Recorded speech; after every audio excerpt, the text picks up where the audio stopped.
धान बोवे चालानी अरे उपजल धतुरवा, अरे उपजल धतुरवा कहाँ हो गइले ना, अरे कहाँ हो गइले ना। हमर भोलार भंगिया कहाँ हो गइले ना, हमर भोलार भंगिया कहाँ हो गइले ना। धान बोवे चलनी अरे उपजल धतुरवा, अरे उपजल धतुरवा कहाँ हो गइले ना, अरे कहाँ हो गइले ना। हमर भोला और भंगिया कहाँ हो गइले ना, हमर भोला और भंगिया कहाँ हो गइले ना। खोजत खोजत हम काशी में गईनी, अरे काशी में गईनी बैठल हो रहले ना, अरे बैठल हो रहले ना।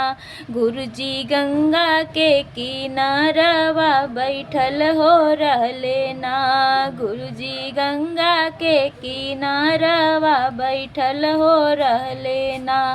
धान बोवे चालानी अरे उपजल धतुरवा, अरे उपजल धतुरवा कहाँ हो गइले ना, अरे कहाँ हो गइले ना।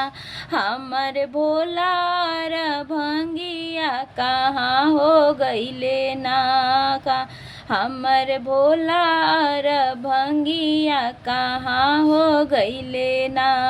खोजत खोजत हम देवा घर में गईनी, अरे देवा घर में गईनी बैठल हो रहले ना, अरे बैठल हो रहले ना। गुरुजी गौरा जी के संगवा बैठल हो रहले ना, गुरुजी गौरा जी के संगवा बैठल हो रहले ना।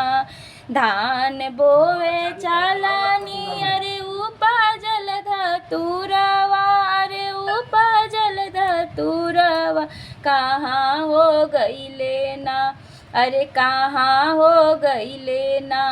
हमर भोलार भंगिया कहाँ हो गइले ना, हमर भोलार भंगिया कहाँ हो गइले ना।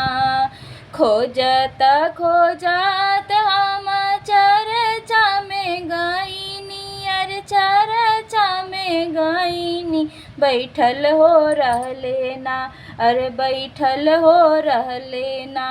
गुरुजी दाया देवे खातिर बैठल हो रहले ना, गुरुजी दाया देवे खातिर बैठल हो रहले ना। धान बोवे चालानी अरे उपजल धतुरवा, अरे उपजल धतुरवा कहाँ हो गइले ना, अरे कहाँ हो गइले ना। हमर भोलार भंगिया कहाँ हो गइले ना, हमर भोलार भंगिया कहाँ हो गइले ना। हर हर महादेव।